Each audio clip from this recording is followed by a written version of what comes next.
What's going on, world? It's your boy at Big Game James _36, and this is Big Games B.S, part of Den Media Group, presented by MFTK Foundation. MFTK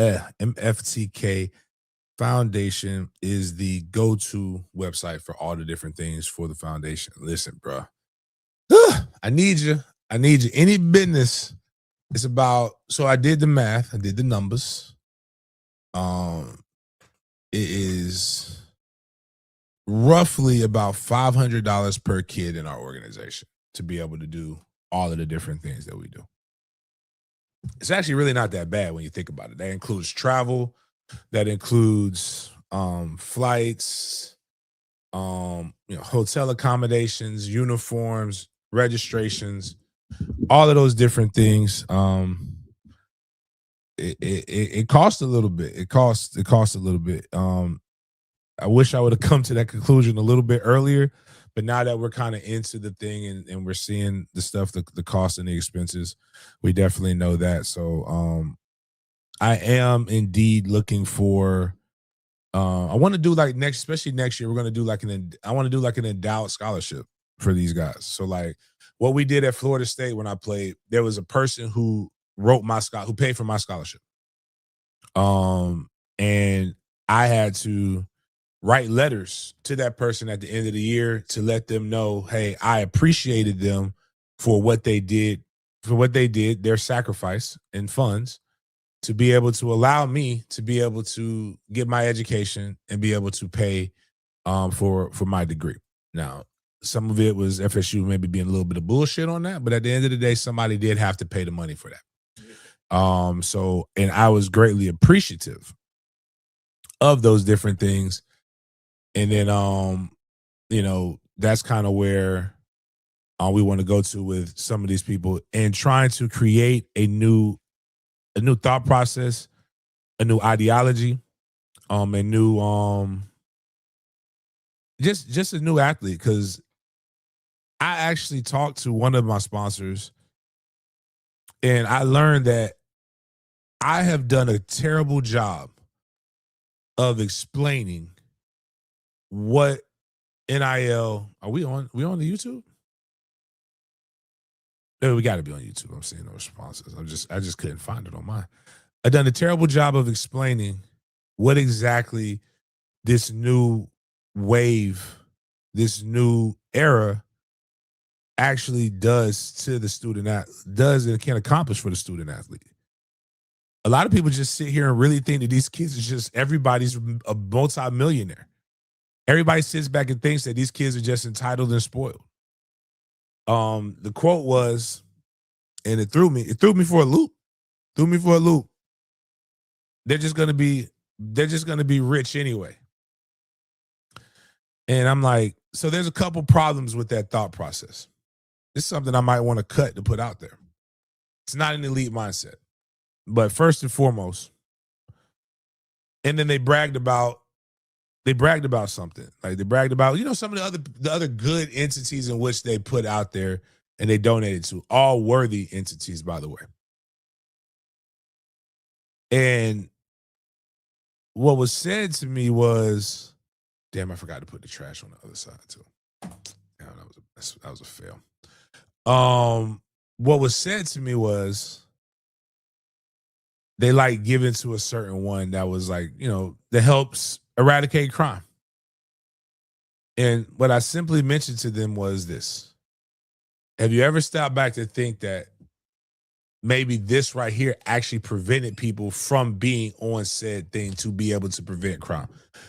When you think about this, and we've heard the Ray Lewis quote, think about the evil, what you call crime, that's out there if we don't have football. Which I think is a stupid thing for Ray to say, murder Ray. But Ray also may have murdered somebody. When we step back and we really think about what's out here for the student athletes, if you are literally maybe helping guys go into a new era where they have generational wealth for their family due to a skill set that they had that got helped and got nourished by the likes of me and the other men, the other coaches that are there mentoring these young men as they go through this phase in life. Think about if Bryson Wright didn't have like football. I'm not saying like he would have done this, but like he has an extracurricular activity that takes him across the nation to be able to showcase his talents, learn media training, learn how to act, learn how to provide, learn how to enunciate his words, because he's so much better at what he's been at being in front of a camera than he was when I met him a year ago.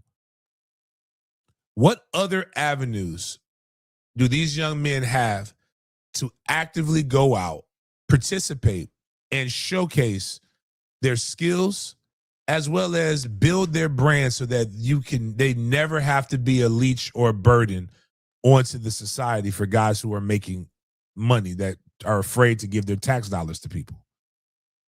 There aren't other things to be able to do. I also want to show Jaden, I'm about to send you something. If we can pull this up, this is it's free game. I'm working with this curriculum right here with with somebody from FAMU's J School. Let me I happen to think it's dope. Shout out to Professor. Professor. I don't want to put it out there, get her in trouble or whatnot, but we're sending a lot of shit out here. You ever like have messages with people and you realize, damn, you communicate with them too much, you can't find shit that you want? Oh, here we go. We've created a social media playbook for these young men, and I'm going to send this to them. And I want people to understand that you see the product of football, right?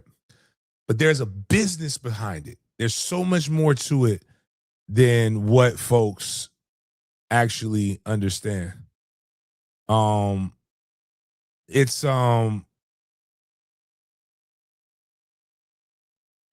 they're a brand, they're a business, they're highly profitable. And we get an opportunity to go into that, and then we see them impact the communities. So it's so much more to MFTK, so much more to what we're doing. We're not just getting guys out there throwing the football around and saying, go out there and do the best. And I see a lot of people are ready to talk about, I'm sure we're going to talk about some of the different things that we have in here, but I want guys to realize and recognize that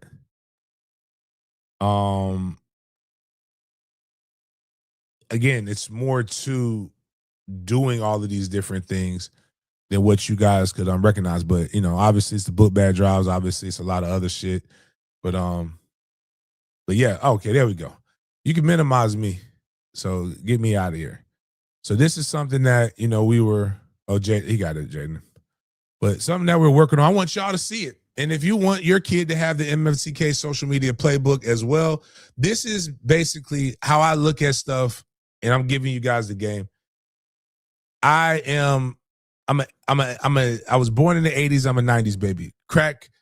I am a product of the crack epidemic. My mama was not one of those, but when I say a product of the crack epidemic, that means I grew up in an era when they were making money and there's things. There's cocaine.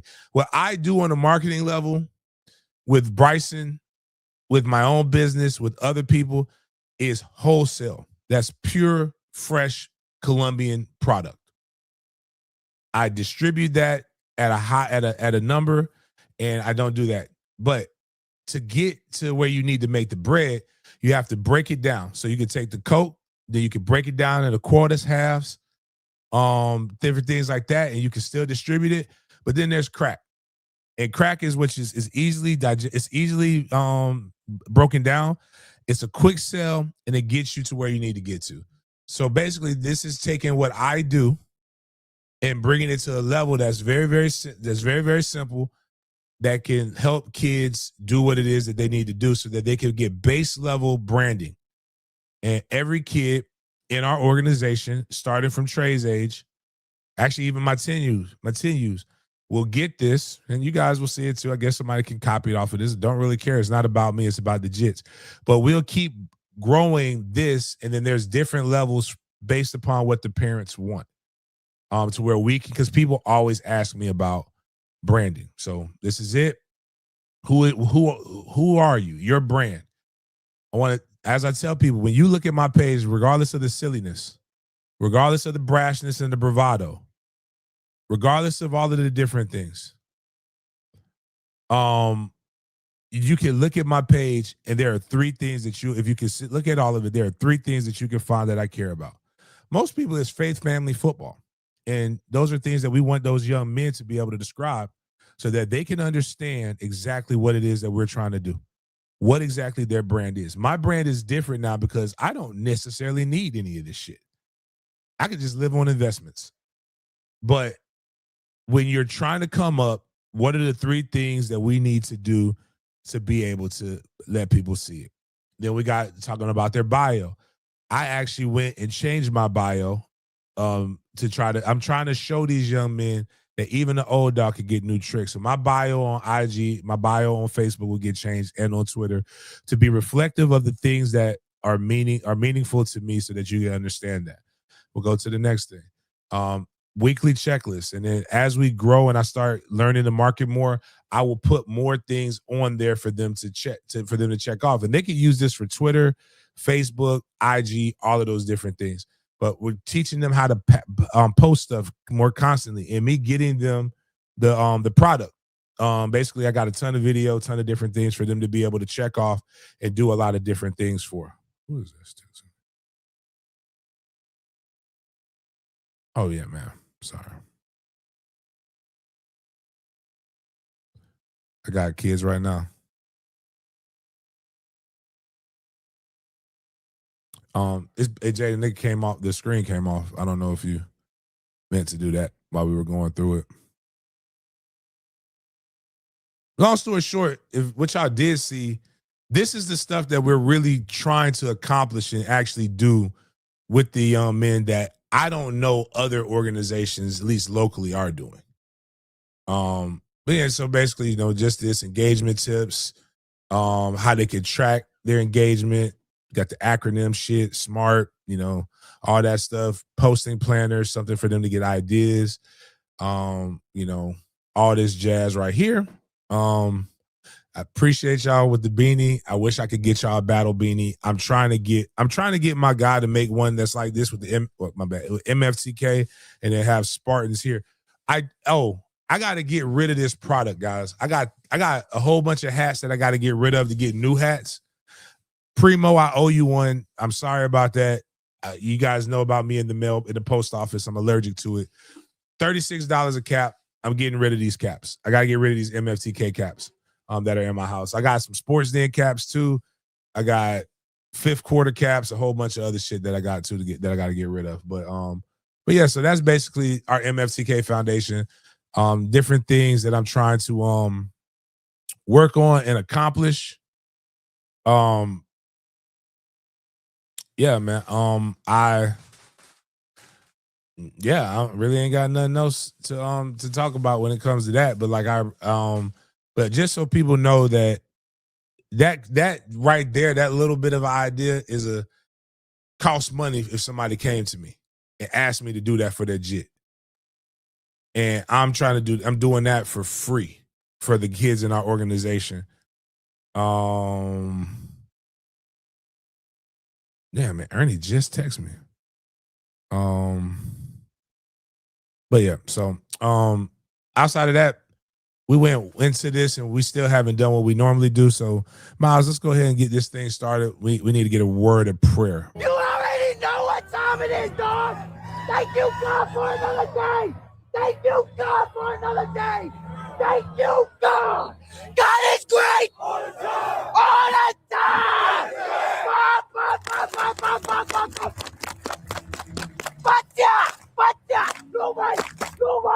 Nobody wanna thank you, God. Thank you, God.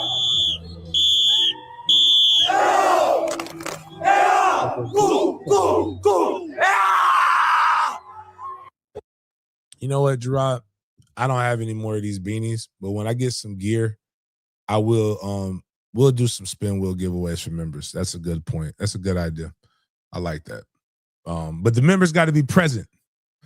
So you have to be present and watching the show in order for this to go. Wow, I can't believe, man, my life is so dope. I'm talking with the VP of Delta right now through text message and the number one linebacker in 2028 who happens to be with me. And his wife is marketing for Goji applesauce or whatever that stuff is.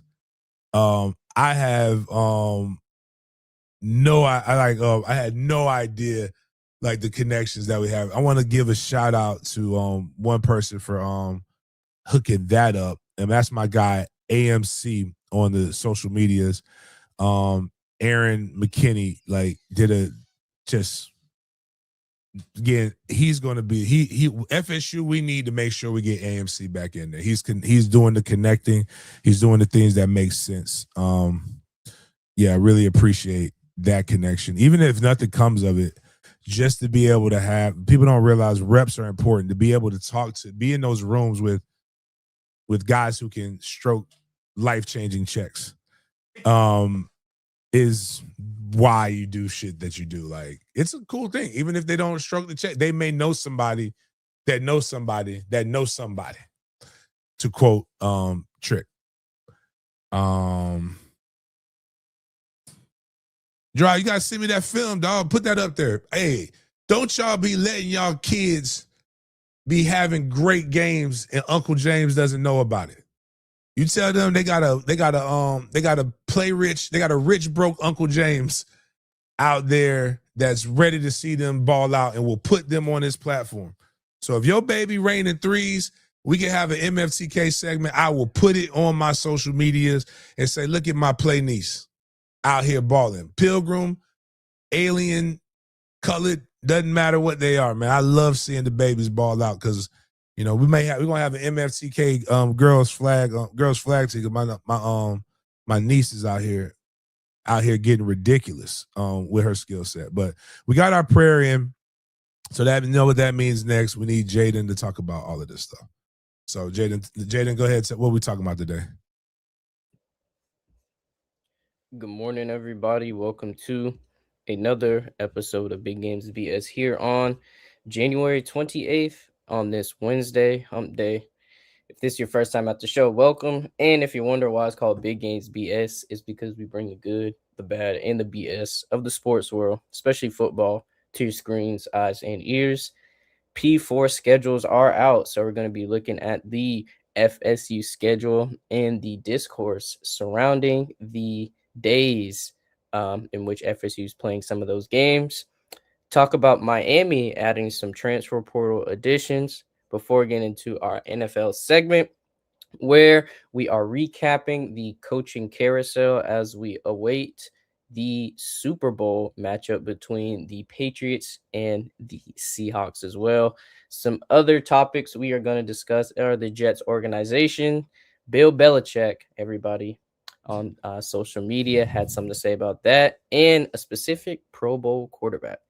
We're going to have some more topics as well before we get into our Big Games BS section of the day, where we bring the scope of the conversation outside of the typical football and sports world. We have our BS or Bussin' food review topic, and we're going to finish off our show with an OG Wyland segment. Excuse me. So let's kick this off the right way, starting with the Seminoles. So I'm just going to share this with you guys right quick. Let me fix this screen for you. My bad.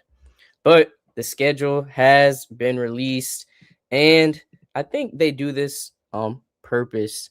So they denoted these games as the Friday games. You have 11-13 against Pitt, or you have Friday 10-9 against Louisville, 11-13 against Pitt, and then you have the last game of the regular season against Florida on Friday.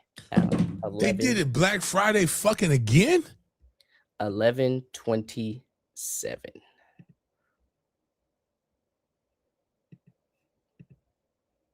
I can't do that. I hope I can't do that, I should say. 'Cause Mandarin will be playing in the playoffs. Like that's you're allowing them to kill a recruiting weekend. Because there's no way the top teams are playing in the state. You can't get there. I'll say this. You can mark it on your calendars right now. We will have an official opening game tailgate on 9/7. So I will put up the link to sell tickets for it. I will put up the link for sponsors. We will have Dope Boys Family Reunion tailgate 9/7 for SMU. Hopefully it will go great and we will win and it would be a great time. But we will have one tailgate minimum next year. I don't even know how our bye weeks will work for man. I wanted to go to I actually like this slate of games. I know I can't go to Pitt because that's a Friday during the playoffs. So that might be our bye week though. Oh, let me see how let me see how it goes. I'm sorry, I gotta go check out the calendar, dog. Like we already coming in breaking this down. How dare Florida State inconvenience me? Again, like always, so our kickoff classic will be the 14th. First game is the 21st, 28th, 4th. We play rain September. Oh, we play rain September 11th.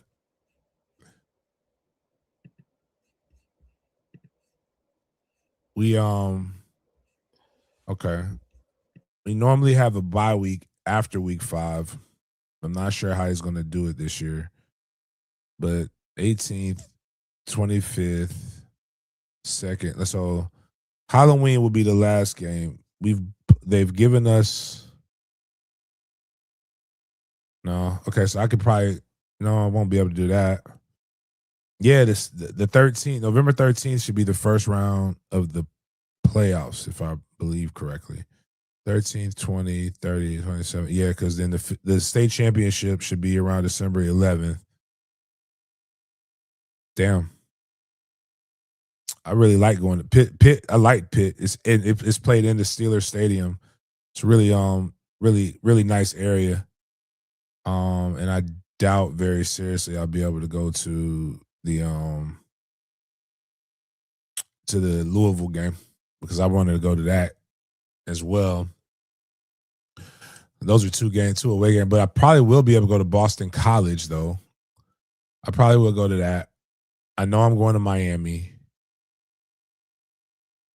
And I'm not going to Alabama. I don't want to go to Alabama. I have no desire to go to Alabama.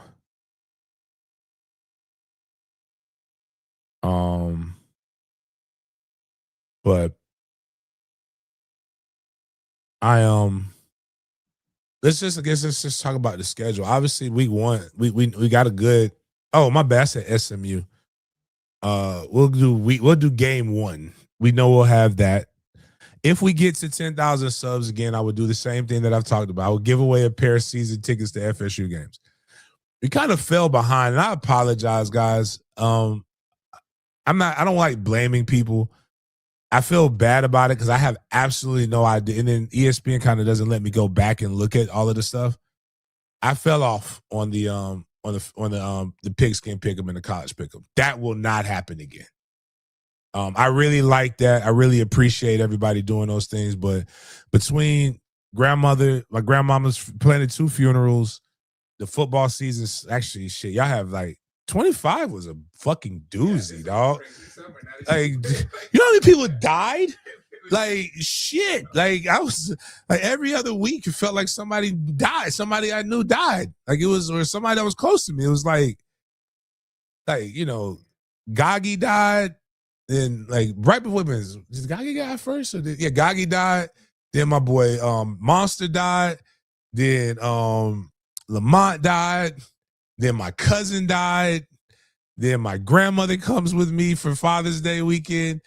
And then another person dies. Then my grandmother dies. Then it's just like it was people's dying that's never died before.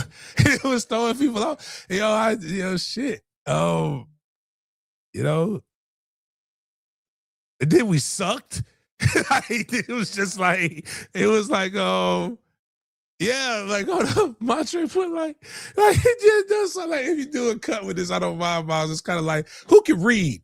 I can read. Well, such and such died. Such and such died. And then they died. My life sounded like an NFL draft prospects life.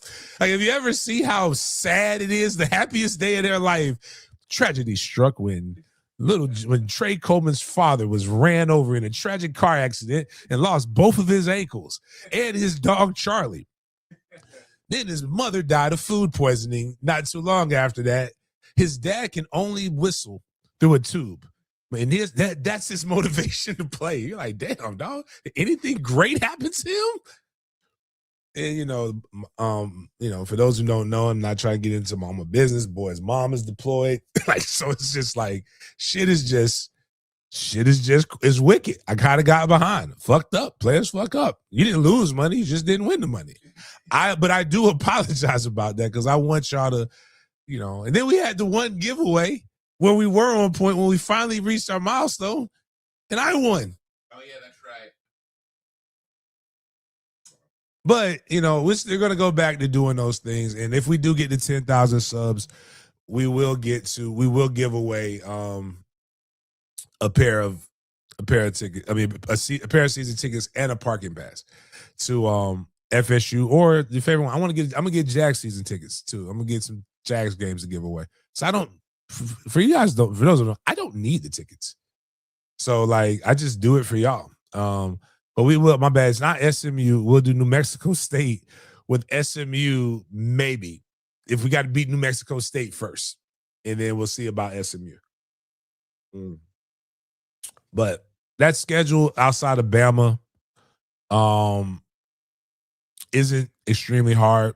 I think Miami will be tougher next year with Mensa. I know we'll talk about that here in a little bit. Clemson at home, Boston College, Pitt. Shout out to my dog Cade Bell. NC State at home, the Gators at home, Louisville, Virginia. You got games. You have 1, 2, 3, 4, 5, 6, 7. You have 8 wins on that schedule. There are 8 wins on that schedule, guys. And 2 wins that if you complete a pass or you do, you probably could fuck around and win those. The only games on that schedule that are truly difficult are Alabama, Miami, Clemson, and Florida. Those are the only, I don't care who's at the helm. Those are the only games in which you probably, if you had to tell me, James, you got to bet against the other team. But we don't know what's going on. But I do know this, and regardless of how bad you guys feel about last year, the same shit I'll say about the 2-10 season. Oh, no, my bad. Didn't work. Oh, there we go. Work now. Better quarterback play wins you 2 more games. Maybe 3. You shouldn't have lost to Virginia. We all know that. You shouldn't have lost to Pitt. It's like you can't spot teams' points and then say all right, well, you just didn't win. Now the defense also gave up the booty a lot, but yeah, I think they'll be fine.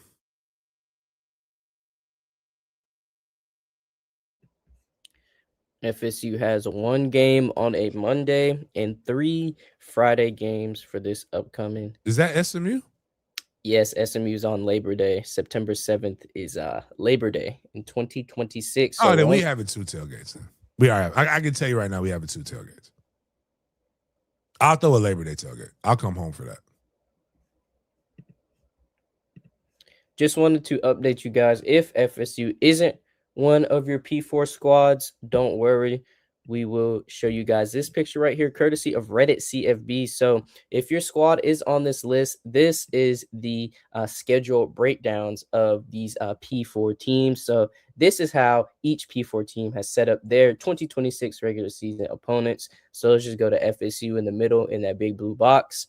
We have 10 P4 games, one G6 game that will be against New Mexico State, and our one FCS game is against Central Arkansas. So that makes it up right there. But take a look at some other programs like Colorado in that top left, 11 P4 games, one FCS opponent. Then take a look at the next box to your right. You have the likes of Michigan, OSU, UCLA, Notre Dame, Oklahoma, and Texas playing 10 P4 games, 2 G6. Then at the bottom, you have Penn State and SC, 9 P4 games, 3 G6 games. But lastly, you have the last box, 9 P4 games, 2 G6, and 1 FCS. And then you have the reigning champions having that schedule breakdown in the Indiana Hoosiers. So just wanted to update you guys on these schedules. And somebody put in the chat, let's just take a look at the Big Three. All the Florida Big Three schools have the same schedule breakdown, 10 P4, 1 G6, and 1 FCS. But James, Indiana, they have 9 P4 squads, 2 G6 games, and 1 FCS game. So excited to see how that schedule is going to go for the Hoosiers next year for the reigning champions as well. So just wanted to update you guys with the P4 schedules. And speaking of the Big Three, we got to talk about Miami's additions in the transfer portal. This is not a surprise, but let's backtrack right quick, because in order for them to get a specific transfer portal addition, they had to settle with Mr. Mensah. So Duke and QB Darian Mensah have reached a settlement, his agency announced, and this was on January 27th, yesterday at 9:08 a.m. And then shortly after that, the news broke that Mensah has committed to Miami, courtesy of On3. And he wasn't alone in this transfer, because their top wide receiver also transferred as well. Wide receiver Cooper Burkate, he totaled 135 receptions for 2,190 yards and 18 touchdowns these past 2 seasons, and he is the number 3 ranked wide receiver in the On3 portal rankings. But it looks like Mario Cristobal and company, James, know how to recruit in that 305. The city recruits for itself, but they are putting guys in uniforms, and they're going to keep putting butts in those hard rock seats. Well, that's a lie. But you can give them props. We ain't got a lie, though, Jaden. They ain't putting shit in them seats. I've been in that empty-ass stadium twice last year. But they got a good guy. They got their quarterback. I can't hate on this one. I like him, man. And kudos to Miami for doing whatever the fuck they want to do in the portal. Like, if it wins, who the fuck cares? Everybody, you can keep bitching about the portal and not, you can adapt or die. It's not your money. Right. It's somebody else's money, man. Right. Like, put Gerard up there. Like, Gerard, again, if people just listen to me, they will be successful in life. You got to just pound it, get some good top, and beat the passer. And you're going to win in life. You'll be successful in everything in life. Those are things that can just, good top, and a good D is going to win you a lot of things in life. Mensah, Beck, and Ward, who do you think is best for Miami? Will be best for I think Miami? Mensah. And what about in the NFL? Probably Carson. Carson does what you need an NFL quarterback to do. I don't think he'll win anything. Manage. but he's definitely phenomenal at managing the game, which is what you need him to do. And I think that's amazing. I think Carson will serve his purpose when it comes to that. Nothing but love for Carson too. So, but Mensa, I think, gives them a quarterback that's mobile enough, that has enough of a presence in the passing game. And I think he's probably the closest combination between Beck and Ward. Ward was so good in college that he got bored, and I think messed him up. Now, what Miami does have is really good, a pretty good offensive line, and their defense would be pretty good. It's just, what will they do? Will they try to keep pushing it? That's where the problem's going to come into. And will they still have the same OC? Yeah, Bane's gone, but he said the line's supposed to be better next year, but that could be cap. Hold on. You said nah. Bane is a motherfucker. Is Mesidor still there? I'm not sure.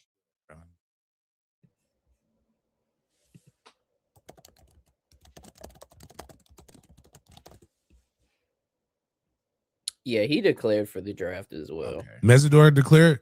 Yeah. Okay, well, yeah, it's tough. That's tough to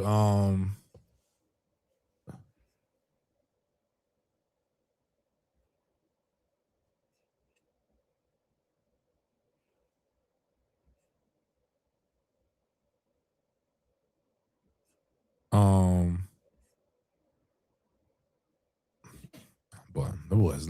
You know. I mean, can I? 6 years is crazy. Can I be honest real quick? Like, why would you come into the workforce if you didn't have I to? could. Like,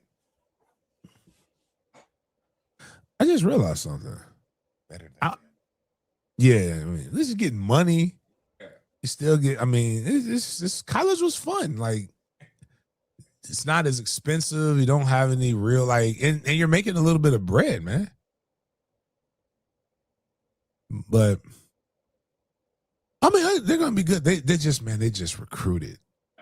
They just offered like one of my guys for 27, dog.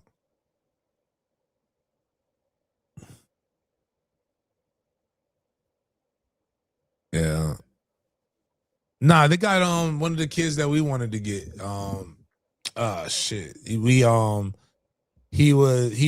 early enrolled and then flipped to go to Miami, and then we went and got Amari to early enroll and then flip to come to us, and then he decided to go elsewhere. Did you know 2 years ago we had on this day, Blunt, Armando Blunt. We got 5,000 subs.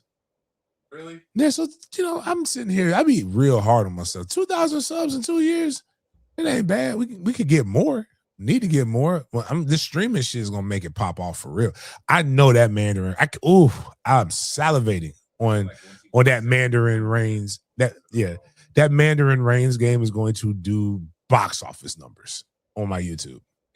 The Miami, North Florida game. I was mad at you at first, Miles, but then I got mad at myself because I didn't realize that all we have to do is kill the feed before it ends. Like, if we don't save it, it won't be on my channel. Oh, okay. They can't ban me. They only ban you afterwards. So we could have streamed. We had like 4,500 people, dog. It might have been 6,500 on the YouTube in the first quarter. Like, it was more people on the YouTube than fucking subscribed. Yeah. And we could have kept that momentum going, and then just before they killed it, boom, dead the stream, so it doesn't save. I had no idea.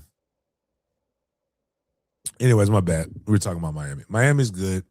They're going to be fine. We got to start spending money and stop complaining about there is no wasted money if it's your money spent. That part.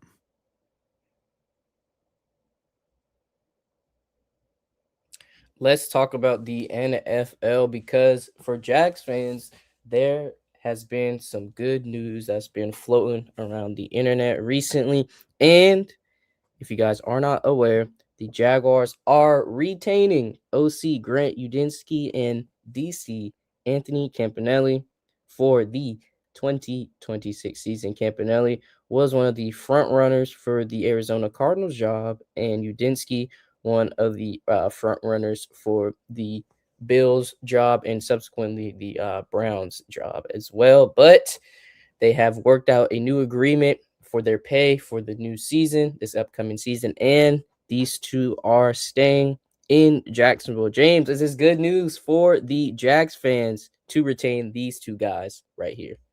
Yeah, I was hard on Camp. I still don't like that fake Northern tough guy shit.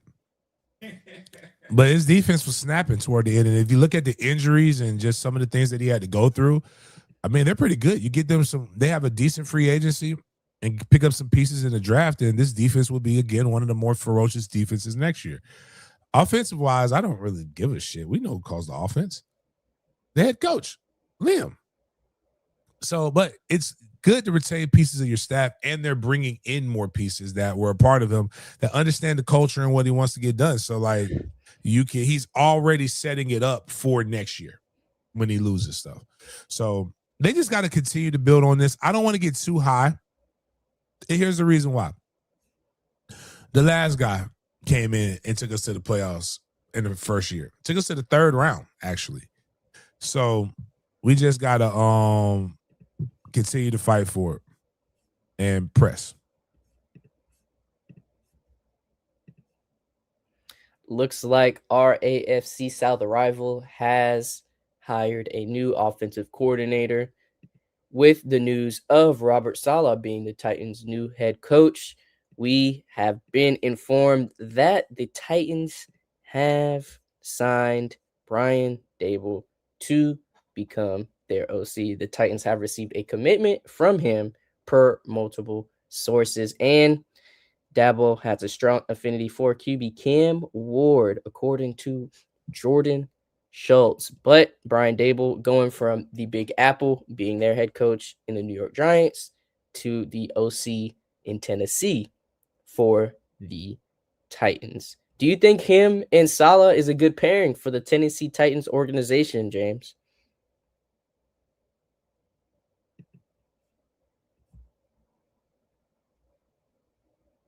As long as Cam Ward is the quarterback, I have no fear. It doesn't matter what the fuck they put there in Tennessee. So kudos to them. Good for them. The Bills have finalized their next head coach with all of the turmoil that's been released since Sean McDermott has been fired. I don't know who would take that Buffalo Bills job, but it makes sense that this hire was in-house, if you will, with that being their OC, Mr. Joe Brady.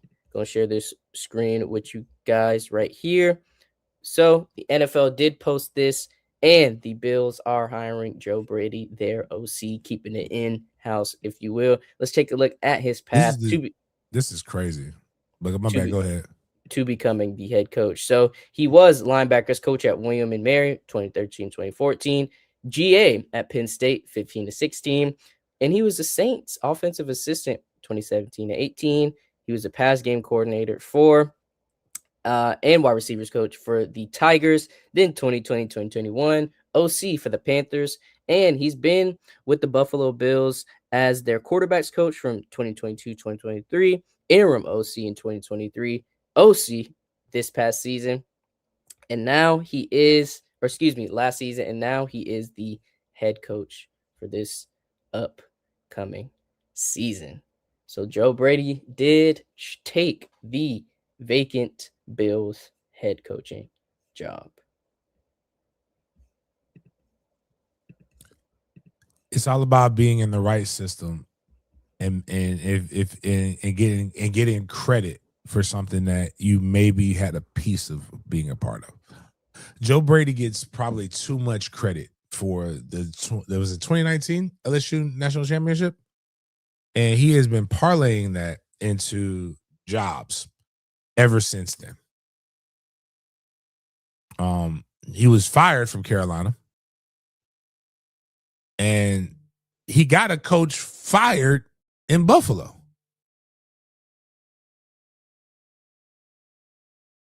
To get hired to be the head coach. And he was a part of the staff.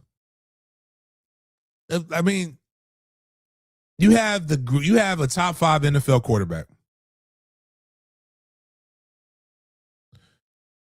And yeah, you think that this firing is going to put you over the top, and I just don't really believe that that's going to be what pushes them over the top, especially with the Patriots becoming better.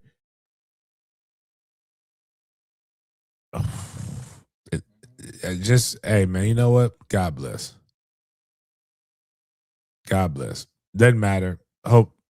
Bills fans bother me anyway. Like after talking to some of them, I'm like, you want to fight for no reason. Like, and that's it. So whatever. Congrats to Joe Brady on getting that head coaching role in the Buffalo Bills organization. But good luck, my boy, because you already know how they do head coaches up there in Buffalo. So take that with a grain of salt as you will. But James and company, we are going to show you guys the remaining head coaches in the NFL, teams who need a head coach. These are the vacant head coaching spots. Arizona still needs a guy. Cleveland as well. And then the Las Vegas Raiders. Pete Carroll was fired. Gannon was let go from the Cardinals. And Stefanski is now, you see, with the Atlanta Falcons. Harbaugh with the Giants. Jeff Hafley with the Dolphins. Saleh with the Titans. Minter, Ravens. McCarthy, the native, coaching his native squad. I just don't like the way Saleh looks, man. And Joe Brady. Saleh just bothers me. He looks like the villain in 300.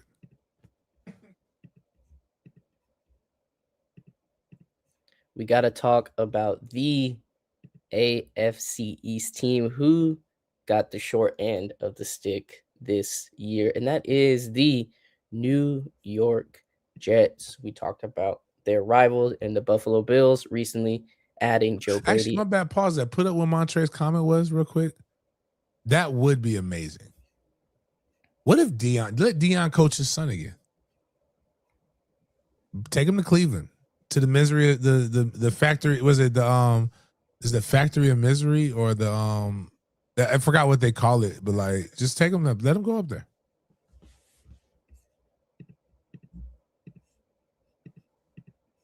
The Jets have been in shambles this entire season. They were the first team since the 30s to not have an interception logged for the entire season, and one could expect them clearing out the staff. And you would not be wrong if you guessed this, because the Jets decided to part ways with their OC, Tanner Engstrand, after one season, making the decision 23 days after their season ended. And this post was created 19 hours ago. So Jets and company have now fired their OC, their defensive coordinator, their DB's coach, QB's coach, defensive line coach, passing game coordinator, and linebackers coach, among other assistants. I mean, one could expect you to go clean house, full sweep out there after the season the Jets had. But with all these firings, man, somebody has to take those openings. And the Jets organization has been in somewhat of a spiral for a while, but this post right here, courtesy of ML Football, really put the icing on the cake. The Jets did draft Sam Darnold, and take a look at this stat. The Seahawks quarterback Sam Darnold has won more games in the last 2 seasons than the New York Jets franchise has won combined in their last 6 years. Darnold wins over the last 2 seasons, 30. Jets only have 28 wins over the last 6 seasons. So, James, with this in mind, I'm going to piggyback back onto the Jets in terms of their staff choices. But, man, they are really getting rid of the funk in the Jets organization. Do you think this is a tandem of Aaron Glenn and the GM and the owner, more so the owner and the GM? How do you think the firings went down within the Jets organization? They just, I mean, he went in there and said, "Hey, you trying to get me fired or you fired?" And at the end of the day, I got to get rid of you before they get rid of me. There is no friendship in business. Business is business sometimes.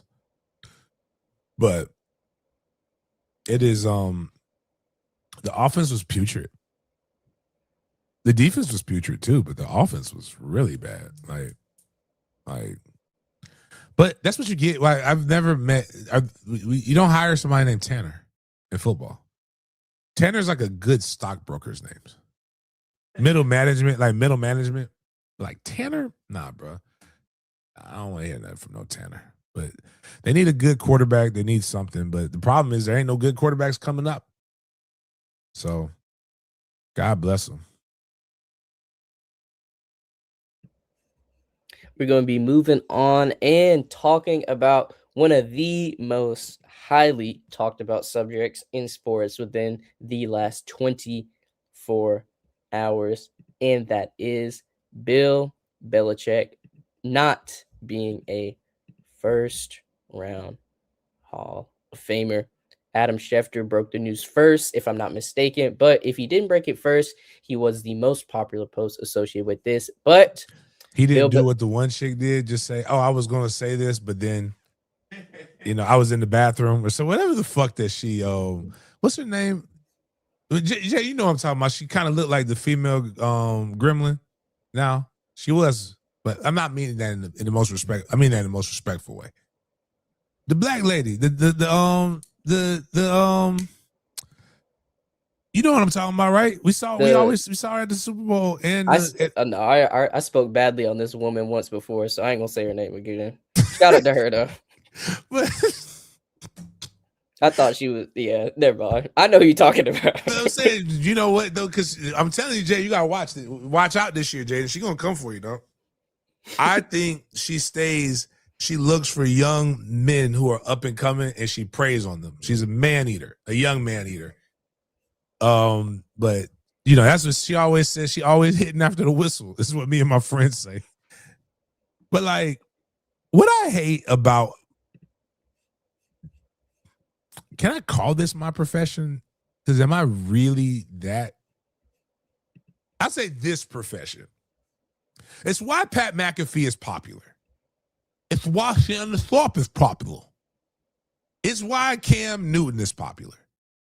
It's why guys who have done it, are unapologetic, and aren't pacified pussies, can come out here and make shit happen. You know why? Because they go facts over feelings more often than not. Nobody needs to, that's why 50 Cent is getting more popular. I love 50 Cent as a businessman. One of 50 Cent's first songs that came out, and I use it all the time. I was using it when this dude was ripping and I got bashed on social media this week, though. It was crazy. Like, I feel better about it now. I was hot. I was really mad because of Life of Bill knew exactly who I was talking about. That's crazy. That's insane. You are a terrible person, Bill. I'm not saying I'm good either, but if for that description that I gave and you can come up with that, you know exactly who it is.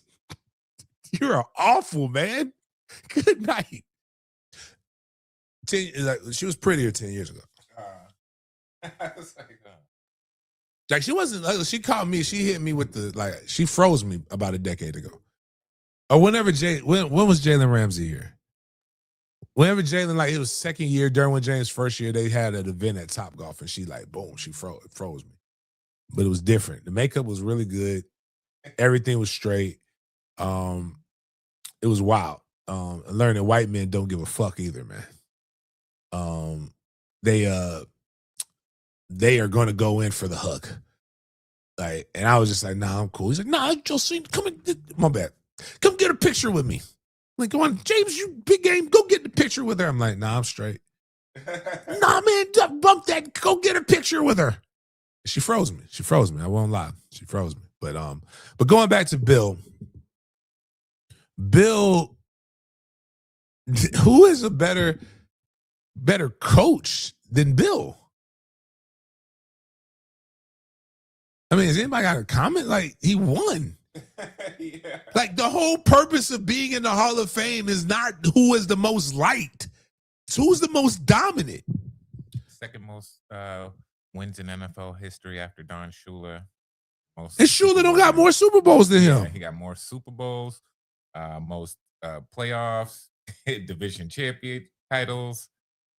We have books called The Patriot Way. Every other record. So it's funny you mention this because from an ESPN report, Bill Polian was a vocal figure in the Hall of Fame deliberations involving Belichick, with Spygate and Deflategate coming up among voters during discussions. Per a voter who spoke anonymously, Polian, the former Bills and Colts GM and longtime Patriots rival, told some voters he believed Belichick should, quote, wait a year, unquote, as penance for Spygate. Wasn't his boss? Isn't his boss in the Hall of Fame? No, not Kraft. I'm talking about the Bills owner. Irsay. Yeah, Irsay.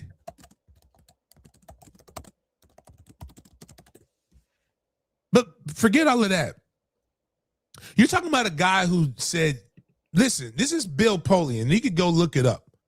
Lamar Jackson should play wide receiver because he's not that tall. He lacks ideal height measurements to play quarterback in the league. It's what he said about Lamar Jackson. In the same draft, he said Baker Mayfield should be drafted number 1 overall because he's like, he didn't say anything about Baker's height measurements when he gives up 2 inches to Lamar. He said he was the better quarterback.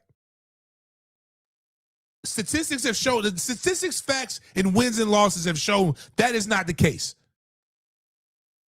Like, you say wild shit that's rooted in, I'm not calling him a racist. It's just rooted in ignorant ass facts that people couldn't get out of their own head for over years about the brain capacity of a black quarterback. Even though we have guys like Warren Moon, we've had guys like just all kinds of guys who have just proven to be cerebral and not just athletes that could throw.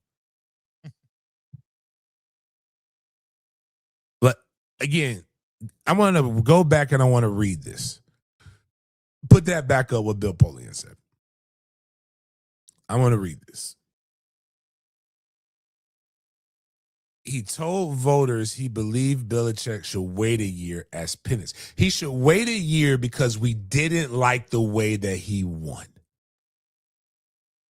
Are we listening to ourselves, and are we understanding why society is softer than baby shit right now? What was the fine for and the draft pick taken away? Wasn't he already punished? He was punished. Brady, are we going to suspend Tom? Are we going to make Tom Brady wait a year because of this shit, because of Deflategate?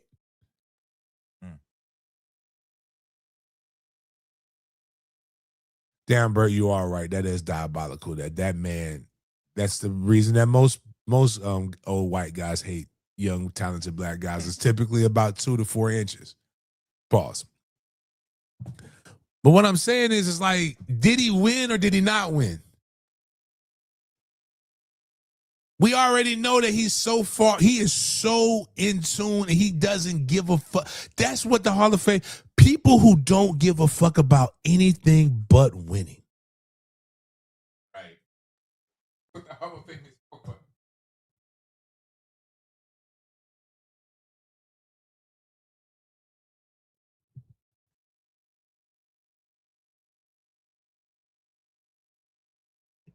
Let's get into another topic that has broken the internet. This was a little bit before the Belichick news broke. But James, your boy is a Pro Bowl QB. And I'm confused why Kevin Stefanski got fired when he produced a Pro Bowl quarterback. If you guys are not aware, Shador Sanders has been added to the Pro Bowl roster as a replacement. So with Drake May being in the Super Bowl, and with a lot of quarterbacks, even though it hasn't been released or revealed, denying the Pro Bowl spot, the Pro Bowl roster spot, Shador Sanders has been added to the Pro Bowl roster. The Pro Bowl roster. Tyler Huntley was added to the roster a couple years ago as well, and people kind of had the same sentiments with Tyler Huntley with Shador Sanders as they did with Huntley. And especially for Jags fans, many are wondering why Trevor Lawrence isn't in the Pro Bowl. I tried to do some digging on the internet, and the article that I did find to be most helpful was that although it hasn't been released, Trevor Lawrence most likely denied the Pro Bowl nod. So that is why Trevor Lawrence, in particular for the Jags fans, isn't going to be suited up in the Pro Bowl. But Stefanski got fired for producing a Pro Bowl quarterback, James. Make it make sense, all jokes aside. But Shador is going to San Francisco.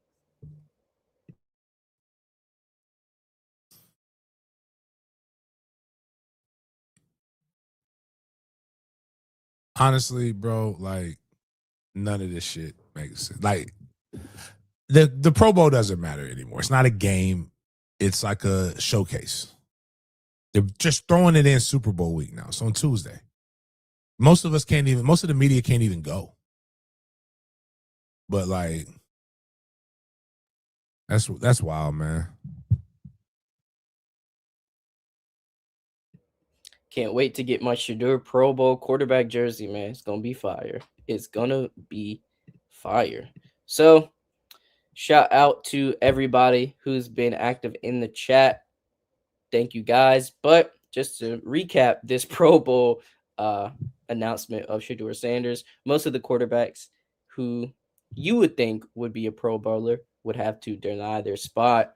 Assumingly it hasn't been released that specific quarterbacks have denied this Pro Bowl nod, but one can only speculate that this is the only way Mr. Shador Sanders would be a Pro Bowler. He didn't even play the whole season, matter of fact, as well. So that's just another asterisk on it as well. But nonetheless, he is going to play in the Pro. He's going to be a replacement for that Pro Bowl game. Excuse me. So we're going to continue to move on with this NFL topic. ML football had this funny post to sum up the regular season. And I thought it would be a good question for this discourse right here. So, James, who would you say is the O.J. Simpson worst man of the year for football? This is a crazy list right here, but you know what? I'm all for this. I'm upset that I didn't think of this. We got to do some superlatives, end of the year superlatives. But this is good. This is really good. You know, one, I love O.J. Simpson. O.J. Simpson was a troll.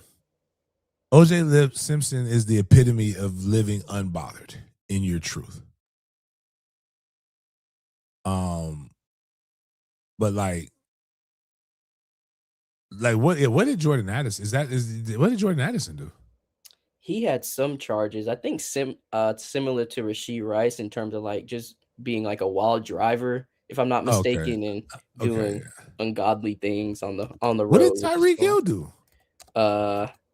He had the fiasco with his one of his baby mamas and porn star where he broke her leg. But that was a tackle. I don't get into domestic disputes, dog. Like, I believe in equality. I don't think you should hit anybody, but Justin Tucker is a terrible person. There's only two terrible people on this list. Justin Tucker and Stephen Diggs. Justin Tucker basically is the Deshaun Watson of kickers, if I remember correctly. It's no need for him to be touched that much. And Stephen Diggs, like, again, we kind of like what things aren't the same? This man sexually assaulted another man. Like, I want you to hear what I'm saying. While taking a pregnant woman away from her husband, while pregnant. And they got 6 women pregnant over the course. Like, I want people to think about the Cardi. Like, again, Cardi B is special needs. I know she's on the spectrum. This is how I know. I love Cardi B, though. Big Cardi B fan here, as far as I love her music. You can tell that a man wrote it. I just kind of X out the sexually explicit stuff because I don't want to talk about that. But like, she has some bars that are just really goonish. Like, well, my bad, you can't say goonish anymore. My bad, I forgot. Say you want beef till I bring it to your doorstep. Like, I'm like, ooh, all right. But Cardi B left her husband for cheating, right? To go with a man that's cheating with men and women. There has ever been a runaway winner of an award, unanimous decision. It would have to be Diggs. Diggs is like, am I wrong on this? Yeah, for sure. Definitely wrong, for sure. I mean, sexual assault on a man. like a man's literally, you beat up a man after you did something with them. You had your peoples do it. Like, that's not cool. Like, whatever your flavor is. But I'm saying that you have to beat the man up. It kind of reminds me you guys know we got to get back. We got to get to, maybe while I'm on the trip, Miles, we'll pick movie night in the Discord. The first movie we're going to watch, I'm telling you right here, so my white coloreds. If you've never watched this movie, it's called Harlem Nights. It's one of the greatest cinematic, all the great comedians of the 80s, well, most of them came together for one movie and it flopped in the box office, but it's a cult classic. You have to watch Harlem Nights. One of my favorite things that scenes in there is he gets the woman, the light skin, because that time they wasn't giving us the dark skinned beauties like that. Pam Grier was about as dark as they got during that time. But they gave us the chick from A Different World. I can't remember her name, but she was light skinned. She definitely aged like milk now. She does not look as fine as she did then. But Eddie Murphy wanted to sleep with her. She worked for the villain in the movie. And he killed her. And he comes to Richard Pryor. He says, how did it go? I killed her. The pussy was that good? Nah, man, I killed her. Pussy was that bad. That's kind of where, again, how did it go? I had to beat him up. It was that bad? It was that good? You beat it up? Nah, I beat him up. Damn, it was that bad? That's basically what they're saying. Lisa Bonet. Ooh, now Lisa Bonet is still fine. Yeah, that's some good fine right there, boy. But just, you beat up a dude that you had sex with. You got 6 baby mamas. Everybody says you're the one person that nobody wants to leave any female member of their family around. And you're not even really, you're good, but you only scored 4 touchdowns. A lot of noise for a guy who only scored 4 touchdowns. Addison, they put on here his thing. He doesn't drive very well. Okay. Happens.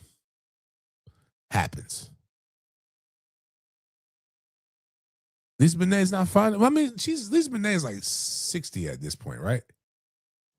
Actually, you know who's fine? Felicia Rashad. And I know she's old. She's like my grandmama old. Well, no, my grandma. No, she's just probably like, how old is my fucking mom? But nah, because Cosby, she was a mom during Cosby's. And I was like, so she got to be older than my mom. Really? Oh, yeah, so she's like 10 years older than my mom. Okay.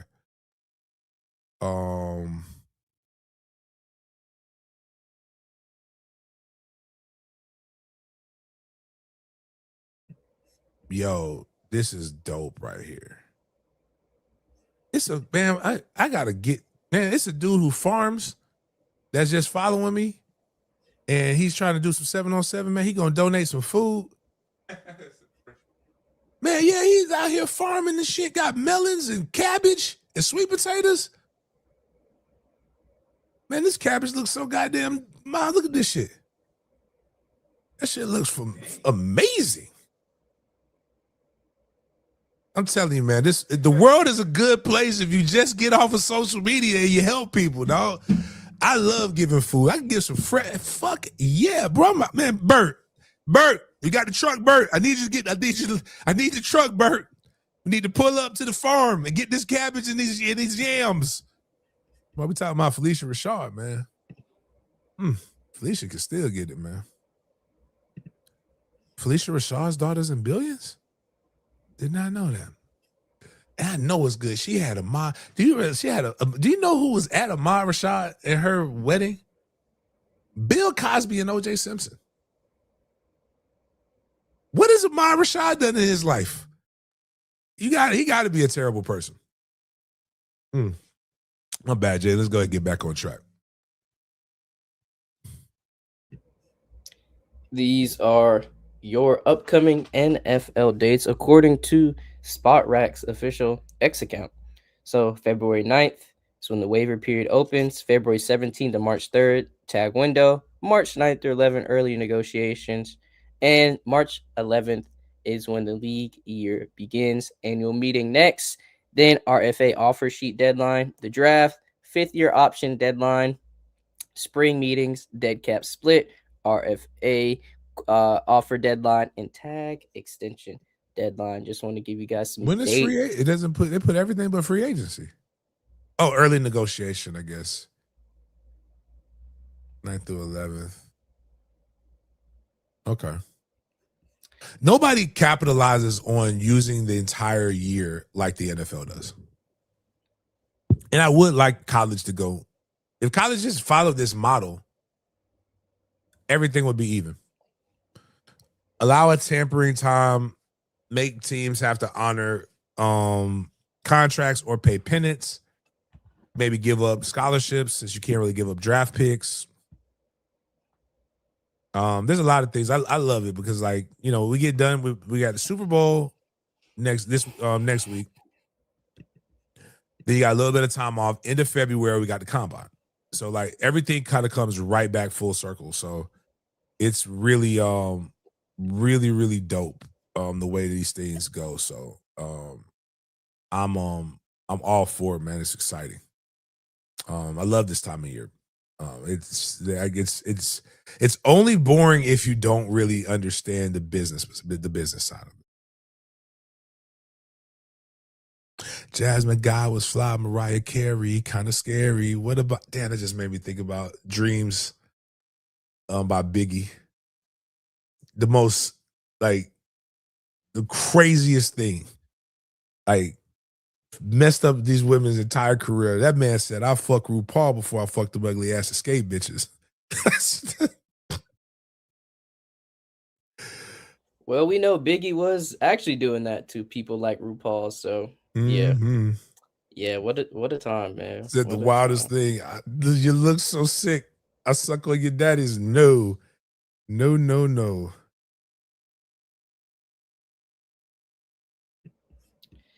So we are going to transition. No pun intended. We just but we're gonna transition to our big games BS section for today. And I think you'll like this one, James, because you know it's a little bit cold outside. There's a cold front going around the country, and some nice seafood gumbo would hit the spot. So we actually got a video. Think you'll like this seafood gumbo. There's a lot of protein in it, if you will. So let's see if you guys rate this a BS or bussin'. BS meaning the food looked trash, or bussin' meaning you would eat that meal. So let's get it on, courtesy of Nourish by Danielle. And you know what I hate about these things? It's just by the way she's dressed. I already know, even if it's trash, it's somebody in there saying that I eat that. Jasmine God does look like Prince, though. Oh, okay. That was too sensual until I started seeing her slicing it. Then it just bothered me. Okay. Okra. I just don't like the slimy texture of okra. Okay, she making a roux. Okay. Boom, boom, boom. All right. A little Trinity. They had a little seasonings in there, garlic.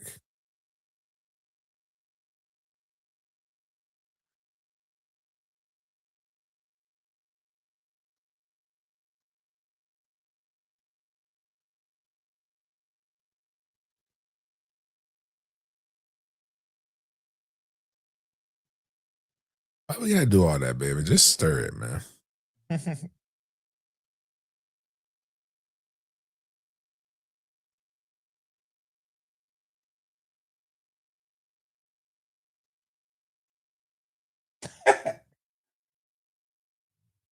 All right, so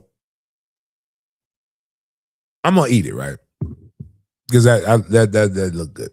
I can eat those. I don't want fish in there, but like Wait, eat what? No, I'm just playing. the gumbo, the gumbo. I'm eating the gumbo, but all right, it's women in here too, so this can help the women in our chat. For my fellas, do we need all that? Like, why can't he just fuck it? Like, it's only one lady that cooks that I do kind of. I more so enjoy the interaction between her and her man on that, and she brings him a plate on porcelain, and then she claps after she hands him the plate. That's her man. They're doing that together. I personally don't want my woman clapping after, like, on camera, right? At all. I don't. I am in marketing. Yeah. I'm not gonna be the PR team for my woman to make brothers, because people be curious. I got a whole when you had a man come up to you and talk to you about a woman that you've been with and say, like, and that you're trying to bond and share an experience, that's not traumatic. It's a weird ass experience. But like, you are, baby, I bet you would have had that same effect in some oversized sweats and just your regular hair, and you would have cooked, and when the food would have still been. But the other part of it too is, but like what I'm saying, like the realism. But I also, because before, but you're right though, Miles. Good point, Miles. Let me fix my hat. I'm trying to get the brand recognition right. Damn, but then the MFTK is off center, but I don't. So damn it. There we go. All right, fuck it. All right, there we go. But I also like. I like grown woman weight. I can tell she's young, because she's lacking. But even though some of these young girls look like they've been, I can tell she's young and she don't got grown woman weight.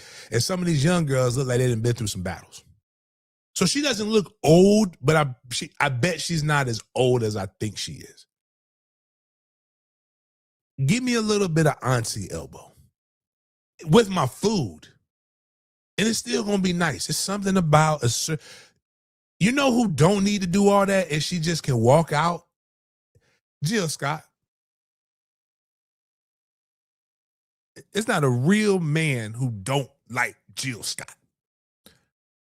And she just Jill Scott looked like she tastes like the syrup off of good yams.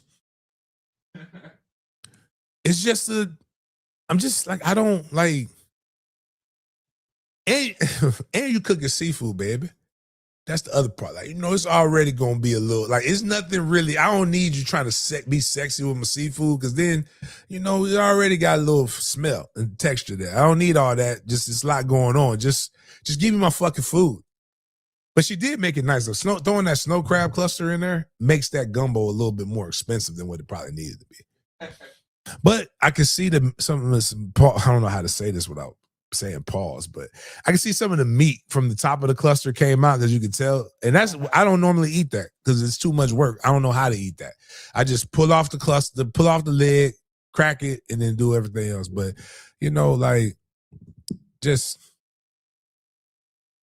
but judging the food, it looked good. but she could have probably made a peanut butter and jelly sandwich. Actually, you know what? Who's that white girl? Bump all that. The best, I haven't seen her in a minute. That pasty pale white girl that can cook with the tall, dark skinned boy. She said something that just made me know she gonna always have a man. She said, my boyfriend said he wanted a peanut butter and jelly sandwich. So I went downstairs and made him one. This bitch made peanut butter from scratch and jelly from scratch. Oh, wow. And I think she made the bread. Like, people fight wars over that. Like, this man, I got to know, like, he don't play about her. It wasn't nothing good about Rebecca or whatever her name is.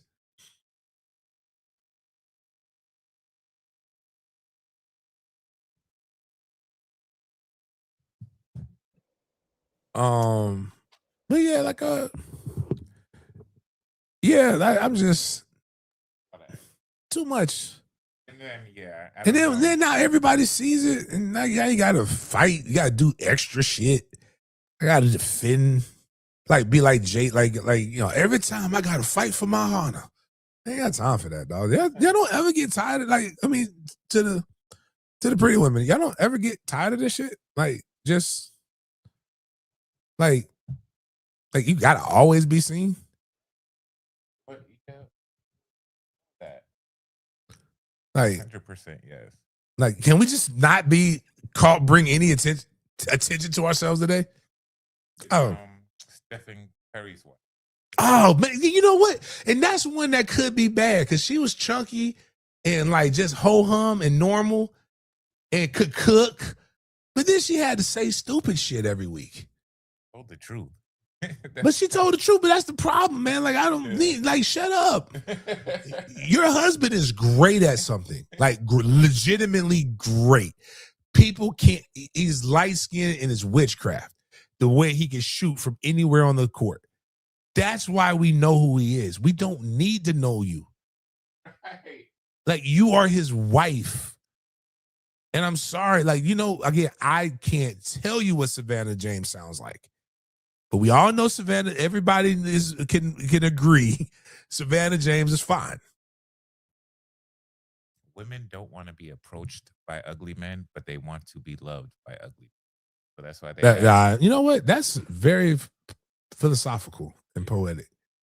Because they're safe. They want to be liked by everyone. Yeah, you want to be, like, the ugly man's not going to that's going to be your man. That's just yours. Like, you ain't got to worry about nobody, but you want to be approached by everybody. Right. But you don't want a man that you kind of want a man that everybody wants, but you don't want the smoke that comes with the man that everybody wants. Or let me put that, the energy in which you would take. If that's not you, it's not you. I'm just speaking. We're just talking like adults, but that's too much going on. But I don't know. Jaden's young though, because Jaden got the energy to deal with this shit. I'm 41. Like, what is your thoughts? What is the thoughts of a young man, Jaden? This is a young man's sport. Like, what are your thoughts on that? Like, matter of fact, we don't even know what Jaden is so cold-blooded and smooth. I've seen one picture of Jaden's old lady when she graduated. And it was great. It was a great accomplishment. But Jaden, you get on here and tell me if I'm too old, I'm washed, not understanding the game. Let me know. Oh, of the chef and her choice of outfit. Choice of outfit, food. Is that how the young chickadees? I'm gonna start talking old too. I'm gonna start. No, that's what the old 60s is like. Your uncle, like, is that what the old was the old tenderonis is doing these days? You gotta be like a rooster. Is that what the game is, Jaden? I'll tell you a quote you told me, James, that you refreshed my mind on. The old days, them is the old days. Fair enough. The thing about I'll give you that. The thing about the old days is them was the old days. I got you, man. Jesus, man. I'll tell you this, man. If you meet a chick who can make biscuits from scratch, Jaden, don't let her go. Don't let it go. Don't let. But all right, man. What else we got? We got one more post to close off the show, and it's an OG Wyland segment for today. It's to the most of the highest OGs, that is Mother Nature. So it is actually cold. It was actually colder in Orlando than in Alaska this morning.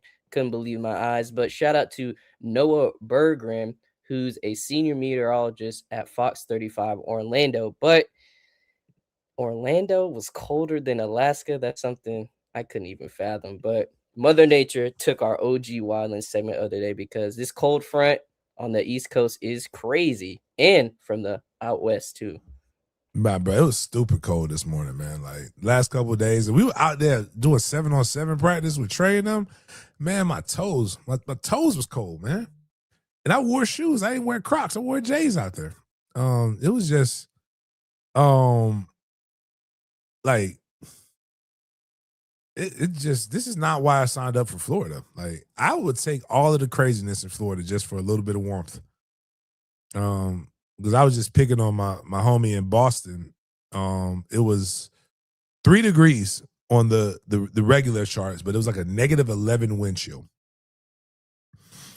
Oh, I should have sent you. Did you see this diabolical video from this man? It was snowing somewhere.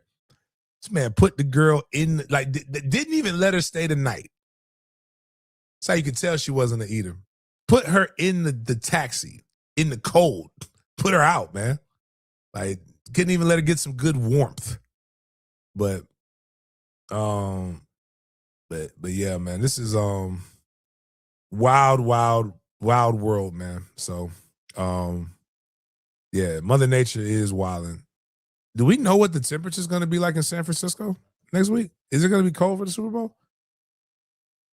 Because I personally don't believe the Super Bowl should ever be played north of the Mason-Dixon line. Maybe Indianapolis. I like Indianapolis now. Haven't gone there. I told him I walked up there when I went up to the Jazz game, JD. You know what didn't happen? I didn't run into any Mark Sanchez, so I was safe. Walking all down. So it's 56 degrees in San Francisco now. Oh, it'd be like mid. It'd be all right, like, you know, a little sweat. You gotta wear your sweatsuits. Nothing crazy. Be like Florida. Ooh, getting out of there before 58. But yeah, man, that's wild.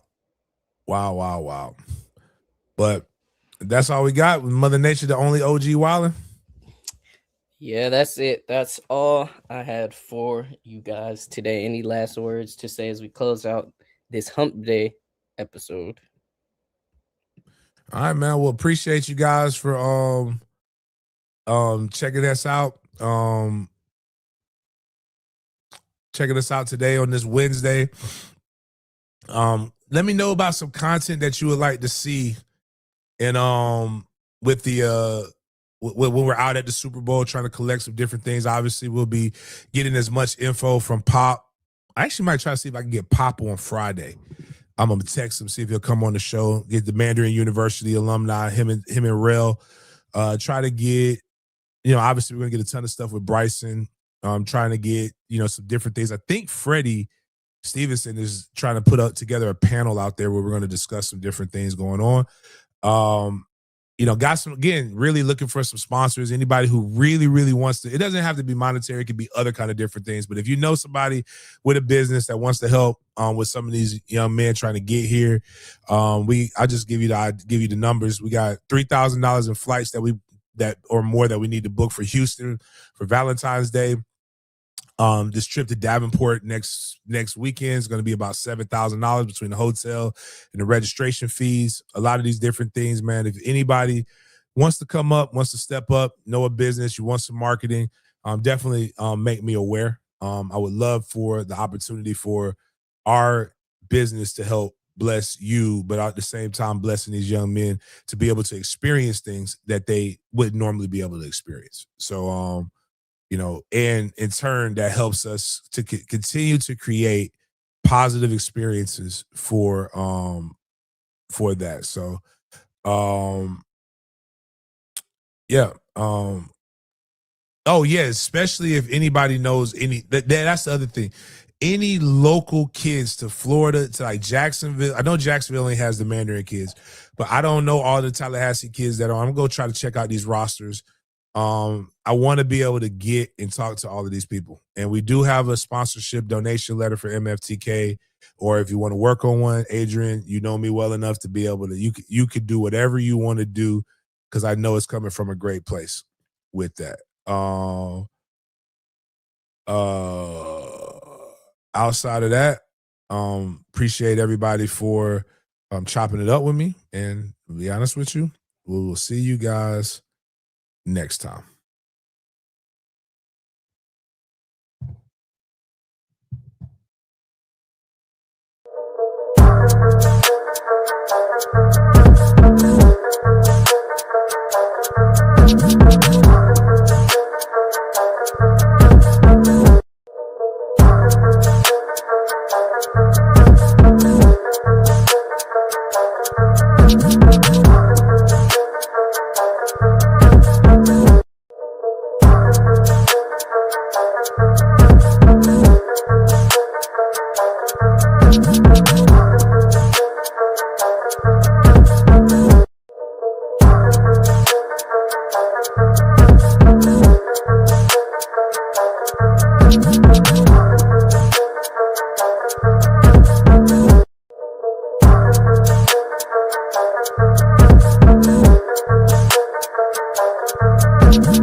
Thank you.